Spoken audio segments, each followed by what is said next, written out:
अलग अलग होता है, पर्यावरण अलग अलग होता है, रहन सहन अलग होती है, प्रकृति संस्कृति अलग होती है। तो ये बात सही है कि बहुआयामी है। ये सबसे पॉजिटिव अब तक का ऑप्शन रहा। आगे देखते हैं, बाल विकास का यानी कि का पूर्वानुमान बिल्कुल नहीं लगाया जा सकता। यद्यपि विकास सभी के लिए एक दिशात्मक होता है, एक दिशात्मक नहीं होता है। ठीक है, ये सभी बच्चों के लिए एक समान नहीं होता है, अलग अलग बच्चों में अलग अलग विकास की प्रक्रिया होती है। ठीक है, और यहाँ पे कहा जा रहा है कि एक दिशात्मक होता है, तो बिल्कुल नहीं। अनुमान पूर्वानुमान लगाया जा सकता है, क्यों? क्योंकि हम जानते हैं कि कितने महीने में बच्चे के दांत आ जाएंगे, कितने महीने में बच्चा जो है अपनी माँ को पहचानने लगेगा, रंगों की पहचान करने लगेगा। तो ये पूर्वानुमान लगाया जा सकता है। सिर्फ माता पिता से प्राप्त अनुवांशिक गुणों द्वारा ही निर्धारित होता है। देखिए, सिर्फ माता पिता, तो जहाँ पे सिर्फ केवल ऐसे ऑप्शंस आ जाते हैं वो जो है निगेटिव पॉइंट हो जाते हैं, तो ये गलत हुआ। दूसरा ऑप्शन बिल्कुल सही हुआ। थोड़ा सा बैकग्राउंड में आवाज़ें हो रही होंगी, शोरगुल होगा, तो उसके लिए थोड़ा सा एडजस्ट करिएगा। देखते हैं आगे। दूसरा क्वेश्चन कि विकास का डैश सिद्धांत बताता है कि गामक कौशलों का विकास शरीर के मध्य से आरंभ होकर शरीर के सिरों की ओर जाता है। कौन सा सिद्धांत ये बताता है कि शरीर के मध्य से लेकर सिर की तरफ जो है वो गामक कौशलों का विकास होता है। गामक कौशल आप समझ रहे हैं, चलना फिरना, दौड़ना, कूदना, ये सारी चीज़ें। ऑप्शन है घुमावदार, विशिष्टता, अधोगामी, शीर्षगामी। तो इसका ऑप्शन आप समझ गए होंगे। इसका जो सही ऑप्शन हो जाएगा दूसरे का, वो हो जाएगा तीसरा, अधोगामी। ठीक है, आगे देखते हैं अगला क्वेश्चन। विकास की किस अवस्था में बच्चे कल्पनाशीलता वाले खेल में सक्रिय रूप से भाग लेते हैं? यानी कि जब कल्पना करनी हो, जैसे टॉम एंड जेरी बच्चे देख रहे हैं, तो इसमें कल्पना करना हो कि जो जीतेगा वो मैं हूँ। ठीक है, तो ये चीज़ें, तो सक्रिय रूप से भागीदारी कब लेते हैं? शैशवावस्था में, प्रारंभिक बाल्यावस्था में, मध्य बाल्यावस्था में, या किशोरावस्था में। तो तीसरे के अगर सही ऑप्शन की बात कर ली जाए तो आप जानते हैं कि शैशवावस्था आप बहुत ज़्यादा बड़े हो जा रहे हैं। ठीक है, 18 से अब की एज आपकी जो है शैशवावस्था में 18 तक की। प्रारंभिक बाल्यावस्था में क्या होता है, आप 7 वर्ष के लगभग में होते हैं, तो आप कल्पना करने से एक परे हो जाते हैं। आपको पता हो जाता है कि क्या सही है, क्या कल्पना करके मिल सकता है, क्या नहीं मिल सकता है। ठीक है, आप टॉम जेरी बता सकते हैं कि हाँ ये जो है प्रारंभिक बाल्यावस्था में। और अच्छा, शैशवावस्था, यहाँ पे किशोरावस्था, सॉरी, शैशवावस्था तो आपका जन्म से 2 वर्ष हो जाएगा जी, बिल्कुल सॉरी इसके लिए। मैंने ये सोचा शैशवावस्था को किशोरावस्था में, तो शैशवावस्था आपका जन्म, छोटा सा बच्चा है, वहाँ पे कल्पना करना संभव नहीं है। ठीक है, प्रारंभिक बाल्यावस्था में बच्चा क्या करता है, कल्पना करता है कि हाँ, बच्चा कल्पना करता है, लेकिन उसमें सक्रिय भागीदारी नहीं हो पाती है बच्चे की। ठीक है, या सक्रिय भागीदारी हो पाती है। आगे देखते हैं कौन सा ऑप्शन है, मध्य बाल्यावस्था। मध्य बाल्यावस्था में बच्चा कल्पना तो करता है, उसके परे भी हो जाता है। बच्चे को पता है कि क्या सही है और क्या कल्पना से हमें मिल सकता है, क्या नहीं। किशोरावस्था में बच्चा 18 वर्ष का हो जाता है, जो कि पूरी तरह से वो अलग ही वो अवस्था हो जाती है। तो तीसरे का जो सही आंसर हो जाएगा वो प्रारंभिक बाल्यावस्था हो जाता है, कि बच्चा क्या है, कल्पना करता है, उसमें सक्रिय भागीदारी करता है। कि बच्चा टॉम एंड जेरी देख रहा है तो वो ये जानता है कि हाँ जो जीतेगा वो मैं हूँ, यानी कि अगर टॉम जीतता है तो मैं, जेरी जीतेगा तो मैं हूँ। तो ये प्रारंभिक बाल्यावस्था में सक्रिय भूमिका बच्चे निभाने लगते हैं। निम्न में से कौन सी बच्चों के सामाजिकरण की द्वितीय संस्था है? ठीक है, सामाजिकरण की द्वितीय संस्था, प्राथमिक संस्था परिवार है, जानते हैं, ठीक है, लेकिन द्वितीय संस्था पूछा है तो परिवार, मीडिया, धार्मिक संस्थाएं और विद्यालय। देखिए, आयोग ने ये ऑप्शन दे दिए थे, अगर ये ऑप्शन नहीं होते तो ये जो है इसमें समान नंबर नहीं मिलता, लेकिन ये ऑप्शन दे देने की वजह से यहाँ पे समान नंबर सभी बच्चों को मिल गए, क्योंकि ये द्वितीय संस्था सिर्फ विद्यालय ही होगा, यानी कि चौथे का जो है चौथा ऑप्शन ही सही होगा। लेकिन यहाँ पे ये ऑप्शन देने की वजह से जो है कि वो क्वेश्चन यानी कि ऑप्शंस गलत हो गए हैं। अगर चौथे में सिर्फ चौथा ही रहा होता तो ये ऑप्शन सही होता, लेकिन नहीं, आयोग ने इस तरह से ऑप्शंस बनाए थे जो कि समान नंबर इसमें मिला है, वैसे चौथा ऑप्शन इसमें सही होगा अगर इनको इग्नोर किया जाए, इन ऑप्शंस को इग्नोर किया जाए तो। आगे देखते हैं, रुचि को 3 पेंसिल दिखाई जाती हैं। ठीक है, 3 पेंसिल, वह देखती है कि पेंसिल क पेंसिल ख से बड़ी है और पेंसिल ख पेंसिल ग से बड़ी है। ठीक है, पेंसिल दिखाई जाती है और उसमें बच्चा अवलोकन ये करता है कि जो पेंसिल क है वो ख से बड़ी है और ख पेंसिल जो है वो ग से बड़ी है।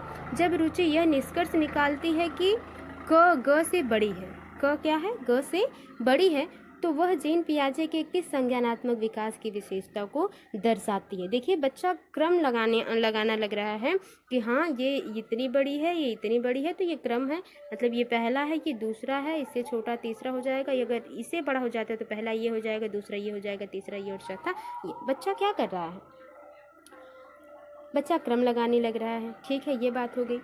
संरक्षण, अब आपको पता है कि क्रमबद्धता कब आती है। क्रम लगाने का मतलब है कि अवरोही आरोही क्रम को अगर इधर उधर कर दिया जाए तो वो बच्चा उसको सीरियल वाइज लगा ले। ठीक है, ये बात। संरक्षण, बच्चा जो पहले से जो गलतियां कर रहा है उसमें कुछ नया सीख के रख ले रहा है अपने पास कि नहीं ये गलती पहले से, ये जो चीज़ मैं जानता हूँ इसमें थोड़ा सा सुधार करना चाहिए, ये ऐसी चीज़ें हैं। ठीक है, वो हो जाएगा। सकर्मक अनुमान, तो ये एक प्रकार का क्या है, पेंसिल को उसने देखा तो वो अनुमान लगा रहा है कि इसमें से बड़ा कौन हो सकता है, उससे छोटा कौन हो सकता है। तो पांचवे का जो सही आंसर हो जाएगा वो सकर्मक अनुमान हो जाएगा, बिल्कुल सही आंसर। ठीक है, आगे देखते हैं। जीन पियाजे के संज्ञानात्मक विकास के सिद्धांत के अनुसार मूर्त संक्रियात्मक चरण में बालक निम्न में से क्या कर पाने के योग्य होता है। कौन से चरण की बात हो रही है, मूर्त संक्रियात्मक चरण की बात हो रही है। ठीक है, इसके आधार पर देखेंगे। देखिए मूर्त 3 अवस्थाएं इन्होंने चरण बताए हैं, पूर्व संक्रियात्मक अवस्था, मूर्त संक्रियात्मक अवस्था और अमूर्त संक्रियात्मक अवस्था। तो जो पूर्व संक्रियात्मक अवस्था होती है वो जन्म से 2 वर्ष होती है। ठीक है, ये हम नहीं, ये जीन पियाजे जी कह रहे हैं। ठीक है, और मूर्त संक्रियात्मक अवस्था जो है वो और अमूर्त संक्रियात्मक अवस्था, इनकी अवस्थाएं क्या है उससे ऊपर की हैं। देखते हैं ऑप्शन क्या है कि संज्ञानात्मक विकास के सिद्धांत के अनुसार मूर्त संक्रियात्मक चरण में बालक निम्न में से क्या कर पाने की योग्य। अच्छा ठीक है, मूर्त संक्रियात्मक अवस्था में बच्चा रहेगा तो क्या कर पाएगा, परिवर्तन, परिकल्पना आधारित निगमनात्मक तार्किक चिंतन। ठीक है, अमूर्त चिंतन, अमूर्त चिंतन वो जो चीज़ें दिखाई न दे फिर भी उसके बारे में उसे विश्वास हो, जैसे बल किसे कहते हैं अगर कह दिया जाए तो बल को आप तभी समझ पाएंगे जब आप अमूर्त चिंतन करने की योग्य हो जाते हैं। ठीक है, प्रतिज्ञापित चिंतन, ठीक है, जो पहले से ज्ञात है और उसमें कुछ और अलग जो है निष्कर्ष निकालने के लिए, एक अच्छा निष्कर्ष निकालने के लिए जो पहले से ज्ञात है उस पर और एफर्ट डाल के उस पर चिंतन करना, उसका सही निष्कर्ष निकालना। ठीक है, छठवें का जो सही आंसर हो जाएगा वो क्या हो जाएगा, प्रतिवर्तन। क्या है, प्रतिवर्तन हो जाएगा। मूल संक्रियात्मक अवस्था में बच्चा प्रतिवर्तन कर पाता है, यानी कि अगर उसको क बनाकर दे दिया जाए तो इससे व अगर हम बना देते हैं तो बच्चा ये जान जाएगा कि व से क बनाना बन सकता है और क से व बन जाएगा। तो ये चीज़ें हैं, सही आंसर हो जाएगा पहला। निम्नलिखित में से कौन सा चरण लॉरेंस कोहलबर्ग द्वारा दिए गए नैतिक विकास के सिद्धांत में शामिल नहीं है। निगेटिव क्वेश्चन है, निगेटिव ऑप्शन सही होगा। पारंपरिक चरण इन्होंने बताया है, ठीक है, कोहलबर्ग ने बताया है। अपारंपरिक चरण, उत्तर पारंपरिक चरण और पूर्व पारंपरिक चरण। तो सही आंसर की बात कर ली जाए, देखिए पारंपरिक चरण उन्होंने दिया है, उत्तर पारंपरिक चरण दिया है, पूर्व पारंपरिक चरण दिया, लेकिन अपारंपरिक चरण नहीं है। ठीक है, तो ये ऑप्शन गलत है और गलत ही पूछा है इसलिए गलत ही सही हो जाएगा। आगे देखते हैं अगला क्वेश्चन। एक अध्यापिका अपनी कक्षा के लिए वाइगोत्स्की के सामाजिक संरचनावादी सिद्धांतों पर आधारित शिक्षण अधिगम प्रक्रिया तैयार करना चाहती है, उसे निम्न में से किसके प्रयोग से बचना चाहिए। यानी कि ये भी निगेटिव क्वेश्चन है, निगेटिव ऑप्शन इसमें से जो है वो सही होगा। कहा जा रहा है यहाँ तक तो पॉजिटिव है, लेकिन लास्ट में ये जो कह दिया कि उसे निम्न में से किसके प्रयोग से बचना चाहिए, यानी कि क्या चीज़ नहीं करना है जब शिक्षण अधिगम प्रक्रिया तैयार की जा रही है। ठीक है ना, तो देखते हैं ऑप्शन, देखते हैं कि सामाजिक संदर्भों पर आधारित शिक्षण अधिगम की अभिकल्पना करना, यानी कि जो समाज, जिस समाज में बच्चा रह रहा है उसके हिसाब से सामाजिक संदर्भों में जो चल रहा है वो करना है। विद्यार्थियों के अधिगम प्रयासों का गहन अवलोकन करना है। हाँ, ये बात सही है। ठीक है, ये भी पॉजिटिव है, ये भी पॉजिटिव है कि जिस समाज में बच्चा रह रहा है उस समाज से संबंधित जो है हमें शिक्षण अधिगम की परिकल्पना करनी है, यानी कि चीज़ों को उस तरह से डेवलप करना है, चाहे वो पाठ्यक्रम हो चाहे वो चर्चाएं हों। ठीक है, विद्यार्थी के अधिगम के प्रयास का गहन अवलोकन करना है कि बच्चा कितना सीख चुका है और कितना सिखाना बाकी है। अधिगम के आकलन के लिए मानकीकृत परीक्षाओं का इस्तेमाल। मानकीकृत यानी कि अगर कह दिया गया है किसी बुक में कि एक हफ्ते में एक चैप्टर का जो है टेस्ट लेना है तो एक ही चैप्टर का टेस्ट लेना है, नहीं, ये मानकीकृत हो जाएगा। बच्चे ने अगर एक चैप्टर में 2 टॉपिक ही सीखा तो हमें एक हफ्ते में 2 टॉपिक का ही टेस्ट लेना है, ये होना चाहिए, मानकीकृत नहीं होना चाहिए। तीसरा ऑप्शन बिल्कुल जो है सही हो जाएगा, क्योंकि इसी चीज़ से बचना है अध्यापिका को। आगे देखिए, लेव वाइगोत्स्की ने अपने सामाजिक संरचनावाद सिद्धांत में निम्न में से किस विद्यार्थियों में अधिगम को सुसाध्य करने हेतु उपयुक्त बताया है। ऑप्शन देखते हैं, सहकर्मी सहयोगिता, संस्कृति उपकरणों का हस्तक्षेप, रट कर याद करने पे बल नहीं, गैर संदर्भित पाठ्यक्रम, यानी कि पढ़ाया जा रहा है क्लास सेकेंड को और फर्स्ट या थर्ड का जो है पाठ्यक्रम रखेंगे तो क्या अच्छा होगा, तो ये गैर संदर्भित पाठ्यक्रम नहीं चाहिए। 2 ऑप्शन बचे। 9वें की सही आंसर की बात कर ली जाए तो हस्तक्षेप करने की बात नहीं रही। क्वेश्चन के हिसाब से पहला ऑप्शन बिल्कुल सही हो जाएगा कि बच्चा जो है अपने क्लासमेट से, अपने फ्रेंड से या अपने वयस्कों के साथ सहायता ले सकता है ताकि बच्चा और बेहतर सीख पाए। ये पहला ऑप्शन बिल्कुल सही हो जाएगा। आगे देखते हैं, किसी प्रगतिवादी, ठीक है, कक्षा के बारे में एक अध्यापिका का क्या विश्वास होना चाहिए। कक्षा कौन सी है, प्रगतिवादी है, सब पॉजिटिव होगा, सब बेहतरीन होगा, उसके हिसाब से पॉजिटिव ऑप्शन चूज करना है। कक्षा हमेशा कठोर नियंत्रण में रहे और सिर्फ अध्यापक को निर्देश देने चाहिए, ऐसा सही नहीं है। कठोर नियंत्रण हो, लेकिन इतना कठोर नहीं कि बच्चे अपनी बात को आपके सामने न कह पाएँ, ठीक है, ये बात रही। तो ये तो होगा नहीं। अधिगम केवल कक्षा में होता है, नहीं, अधिगम सिर्फ कक्षा में नहीं होता, कक्षा के बाहर यानी कि विद्यालय के बाहर भी हमें बहुत कुछ सीखने को मिलता है। कहते हैं ना कि किताबों से ज़्यादा लोग ज़िंदगी से सीखते हैं, तो ये बात सही है। ये केवल जो जहाँ आ जाएगा वो नेगेटिव हो जाएगा। अपने साथ विविध प्रकार के समृद्ध अनुभव लाते हैं। हाँ, ये बात सही है कि एक अध्यापिका को ये सोचना चाहिए कि जो हमारे क्लास में बच्चे हैं वो अपने पर्यावरण से अनेक प्रकार की चीज़ों को, अनुभव को लेकर आए होंगे और उन्हीं अनुभव के साथ उन्हें सिखाना है। तीसरा ऑप्शन बिल्कुल सही हो जाएगा। किस विचारक ने इस बात को नकारा है कि बुद्धि एक एकल इकाई है और कई पृथक स्वतंत्र बुद्धियों का सिद्धांत प्रतिपादित किया है, ठीक है। ऑप्शन जीन पियाजे, हार्वर्ड गार्डनर, लेव वाइगोत्स्की और लॉरेंस कोहर बर्ग, ठीक है। 11 का जो सही आंसर हो जाएगा, यानी कि पहले देखते हैं क्वेश्चन क्या है कि बुद्धि एकल इकाई है, ये नकारा है किस विचारक ने, कई पृथक स्वतंत्र बुद्धियों का सिद्धांत प्रतिपादित किया है, ठीक है। 11 का जो सही आंसर हो जाएगा वो दूसरा हो जाएगा, हार्वर्ड गार्डनर, दूसरा ऑप्शन बिल्कुल सही हो जाएगा।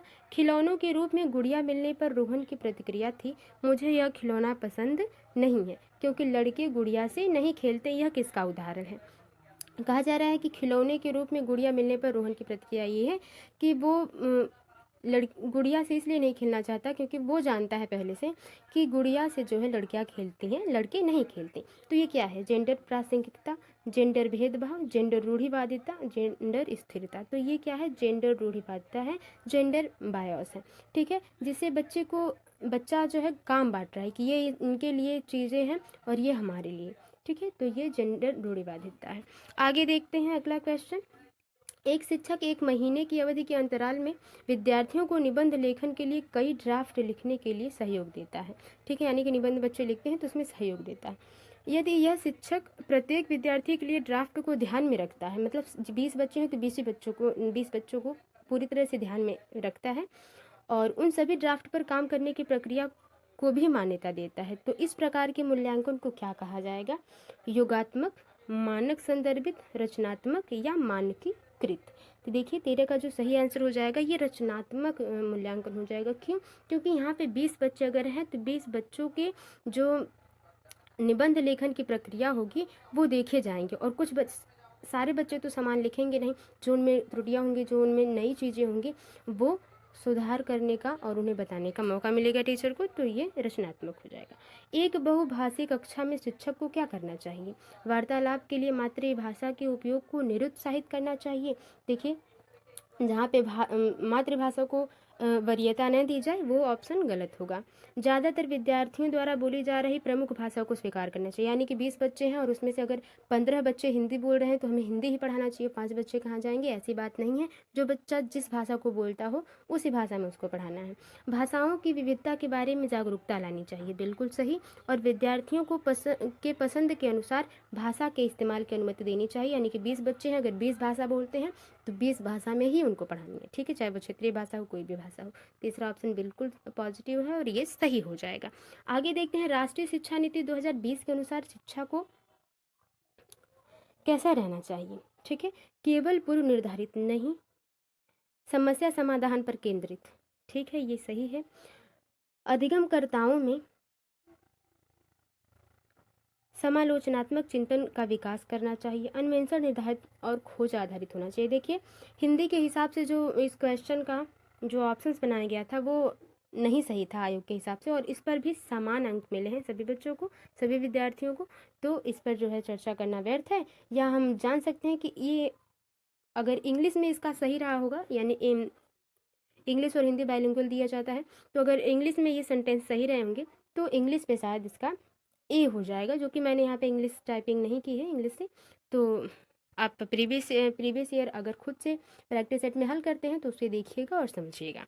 चलिए फिलहाल देखते हैं अगला क्वेश्चन, कि 16वां क्वेश्चन है कि पाठ्यक्रम को जल्दी पूरा करने के लिए एक शिक्षिका हमेशा अपने पसंद के ही कुछ बच्चों से उत्तर पूछ लेती है। शिक्षिका द्वारा किया गया यह कार्य कैसा है? जैसे कि आपकी क्लास में 20 बच्चे हैं और उसमें से 5-6 बच्चे आपकी बहुत फेवरेट हैं, क्योंकि वो जल्दी सीख लेते हैं, और आप कोई पाठ पढ़ाती हैं, कोई अध्याय पढ़ाते हैं और आप उन्हीं 5-6 बच्चों से पूछ लेते हैं, तो अदर बच्चे क्यों हैं भाई स्कूल में, ठीक है, ये सही नहीं है। देखते हैं ऑप्शन, पाठ्यक्रम पूरा करने हेतु न्यायोचित है, ये न्याय नहीं है, ये उचित नहीं है, ये ऑप्शन गलत होगा। यह दर्शाता है कि शिक्षिका में अपनी कक्षा के श्रेष्ठ बच्चों को पहचानने का अच्छा कौशल है। श्रेष्ठ बच्चों को पहचानना नहीं है, सभी बच्चों को श्रेष्ठ बनाना है। विद्यार्थियों को समान अवसर की उपलब्धता से वंचित करता है। हाँ, ये बात सही कह रहा है कि जब अगर शिक्षिका ये करती हैं कि 5-6 बच्चों से पूछ कर ही बिठा दे रही हैं, तो और सभी बच्चे समान अवसर से क्या हैं, वंचित हैं। बिल्कुल यही ऑप्शन सही हो जाएगा। आगे देखते हैं, गुणज वैकल्य से जूझते छात्र के समावेशन हेतु निम्न में से क्या महत्वपूर्ण है? यानी कि बच्चा जो है कि कैलकुलेशन नहीं अच्छे से कर पाता है, उसके लिए तो क्या महत्वपूर्ण है? उसके लिए कार्य पूर्ण करने के लिए सख्त समय नहीं, कि मतलब आधे घंटे में या 20 मिनट में हमने कहा है तो आप 20 मिनट में ही हल करके क्वेश्चन को दिखाइए, ये गलत बात है। विद्यार्थियों को दृश्य आधारित परिकलन यानी कि कैलकुलेटर और गणित संबंधी प्रायोजकता उपलब्ध करवाना चाहिए, ये सही लग रहा है ऑप्शन। आगे देख लेते हैं, पाठ्यांश में मौजूद प्रसंगोचित जानकारी को ढकने के लिए अतिरिक्त विषय वस्तु जोड़ देना, यानी कि जो बच्चा निष्कर्ष तक पहुंच ही न पाए तो उसका क्या मतलब होगा। विद्यार्थी के अधिगम के आकलन के लिए सिर्फ मानकीकृत, ये सिर्फ और मानकीकृत दो निगेटिव टैग वर्ड्स आ गए जो कि गलत है, यानी कि दूसरा ऑप्शन ही बिल्कुल सही और पॉजिटिव हो जाएगा। एक दृष्टि बाधित यानी कि बच्चा देखने में सक्षम नहीं है अच्छे तरीके से वाले विद्यार्थी के लिए निम्न में से कौन सी सामग्री लाभदायक नहीं होगी? निगेटिव क्वेश्चन है, निगेटिव ऑप्शन सही होगा।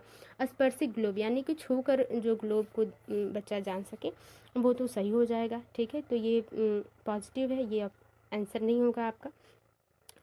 छोटे अक्षर वाली पुस्तक, दृश्य पठन सॉफ्टवेयर, ये सही है। ब्रेन लिपि वाली पुस्तक यानी कि लाभदायक जो नहीं है वो छोटे अक्षर वाली पुस्तक, या तो बच्चा तो खुद देखने में सक्षम नहीं है और उस पर भी पुस्तक हो और उसमें इतने छोटे छोटे लिखे हों अक्षर कि बच्चों को दिखाई नहीं दे तो क्या फ़ायदा। कथन, ये देखिए कथन असर्शन और रीजन से क्वेश्चन आए हैं। कथन ये है कि भाषा शिक्षण के दौरान एक अध्यापिका को लिखित सामग्री के साथ साथ श्रवण पुस्तक भी उपलब्ध करवानी चाहिए, यानी कि हाँ, लिखित सामग्री जो दी जा रही है उस पर श्रवण सामग्री या श्रवण पुस्तक भी उपलब्ध करवानी चाहिए, ये सही बात है। तर्क में कहा जा रहा है, रीजन में कहा जा रहा है कि प्रस्तुतिकरण के लिए विविध विकल्प विभिन्न अधिगमकर्ताओं की जरूरत को पूरा कर पाते हैं, जैसे कि पठन विकारों से जूझते विद्यार्थी, सही बात है। इससे ये हो जाएगा कि अगर आप श्रवण सामग्री और लिखित सामग्री दोनों रखते हैं तो बच्चों में अगर पठन विकार है या किसी बच्चे में जो है लिखने में प्रॉब्लम है, पढ़ने में प्रॉब्लम है, तो उससे बच्चा क्या कर पाएगा? जिसको पढ़ने में प्रॉब्लम होगा वो श्रवण से काम चला लेगा और जिसे सुनने में प्रॉब्लम होगा वो लिखित सामग्री से काम चला लेगा, ठीक है।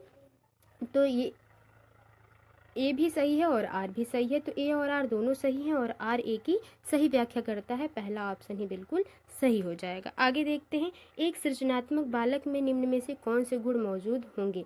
अपसारी चिंतन, अभिसारी चिंतन, अमूर्त चिंतन की योग्यता, नवीन आमुख उत्पादन की योग्यता। देखिए, एक जो बच्चा क्रिएटिव बच्चा होगा, जिसकी सोच क्रिएटिव होगी, वो बच्चा क्या करेगा? अपसारी चिंतन करेगा। बिल्कुल, अभिसारी चिंतन ये होता है कि आप किसी समस्या को सिर्फ एक ही तरीके से हल कर पाएँ, तो अभिसारी चिंतन सही नहीं, अभिसारी नहीं। अपसारी हो यानी कि एक समस्या है तो उसको कई तरीके से हम क्या कर पाएँ, हल कर पाएँ।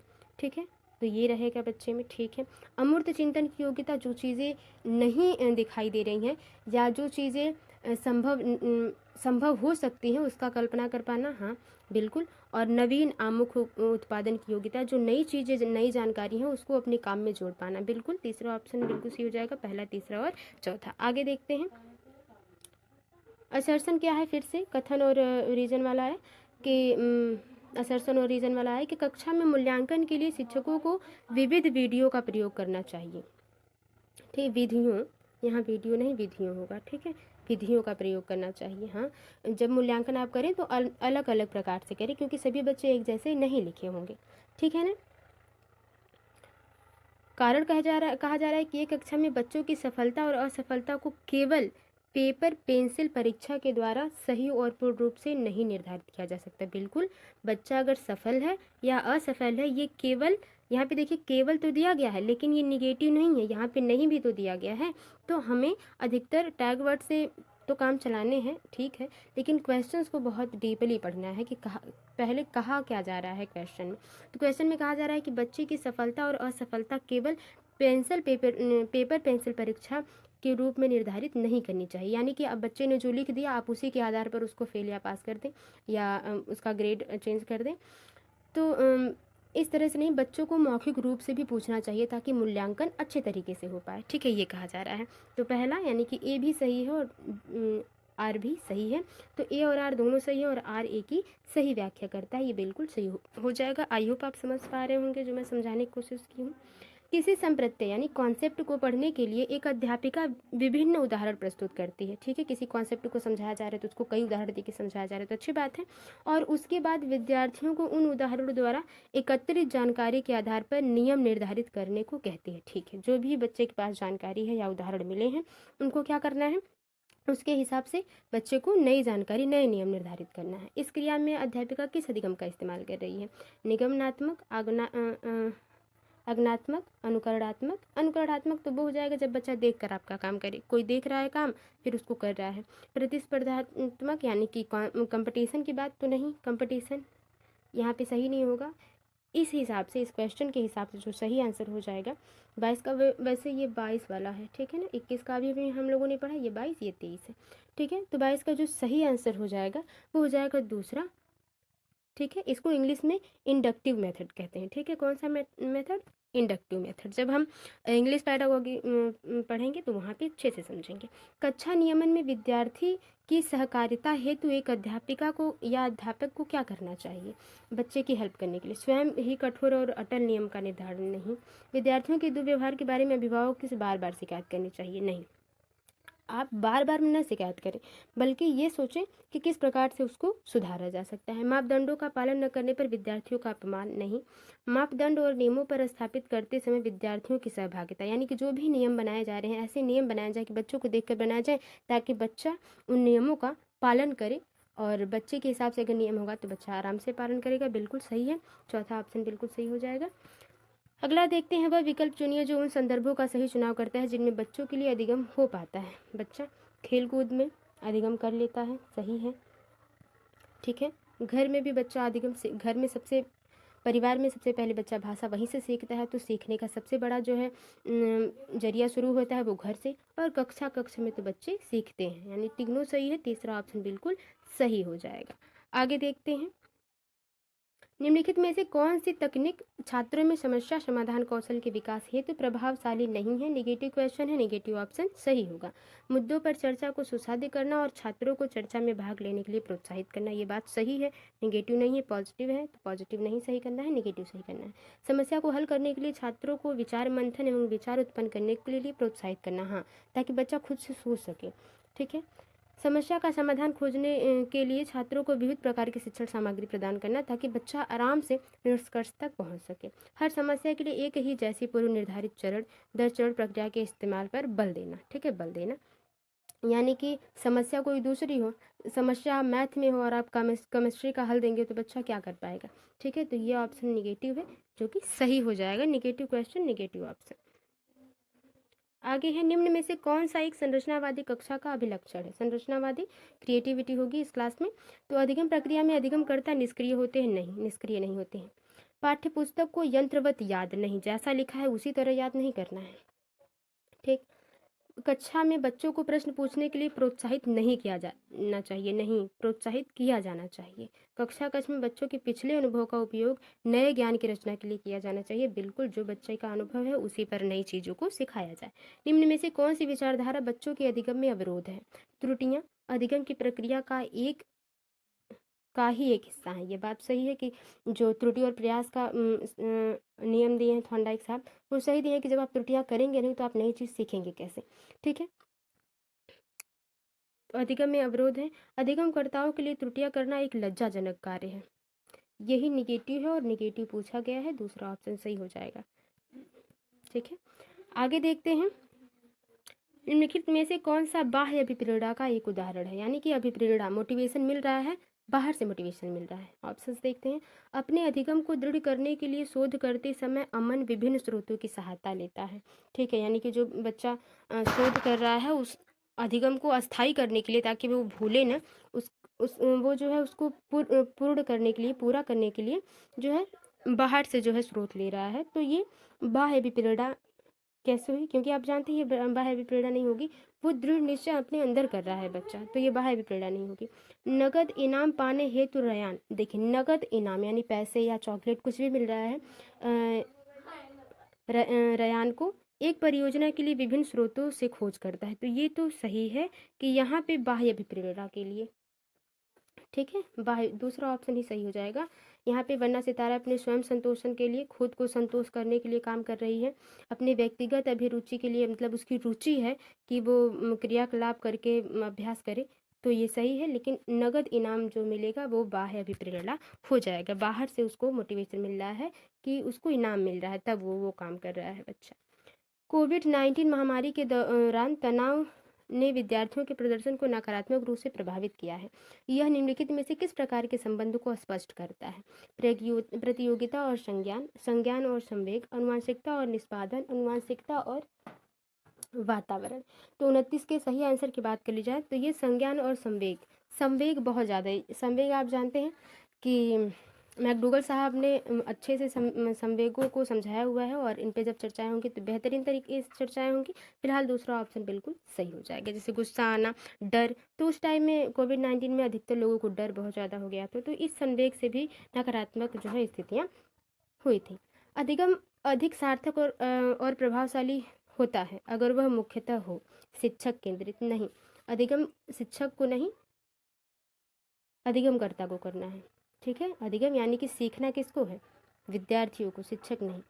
सहपाठियों द्वारा निर्देशित, यानी कि पढ़ना है आपको और जो है टाइम टेबल आपके फ्रेंड बनाए, तो ये सही नहीं है। पाठ्य पुस्तक केंद्रित, पढ़ना है आपको, वो तो सही है, लेकिन पुस्तक के हिसाब से ही हो। अब जैसे मान लीजिए आपको सीटेट एग्ज़ाम क्वालिफाई करना है और आपको एसएससी की बुक्स दे दी जाए, ठीक है, नहीं, पाठ्य पुस्तक केंद्रित नहीं, स्वयं निर्देशित हो। बिल्कुल, आप जिस प्रकार से चाहें उसको पाठ्य को इधर उधर करके या पाठ्यक्रम को अदला बदली करके आप जैसा ठीक समझते हैं उसको स्वयं से निर्देशित करके पढ़ें, तो ये बिल्कुल सही हो जाएगा। ये थे टॉप 30 प्रश्न। आई होप आपको समझ में आए होंगे, और आपका स्कोर कितना रहा इन टॉप 30 प्रश्नों में से कमेंट बॉक्स में ज़रूर बताएं। और वीडियो थोड़ी सी भी हेल्पफुल लगी तो वीडियो को लाइक करें, शेयर करें, कमेंट बॉक्स में बताएं कि आपको वीडियो कैसी लगी। मिलते हैं आपसे अगली वीडियो में, तब तक के लिए bye bye, take care, be positive, be motivated. धन्यवाद।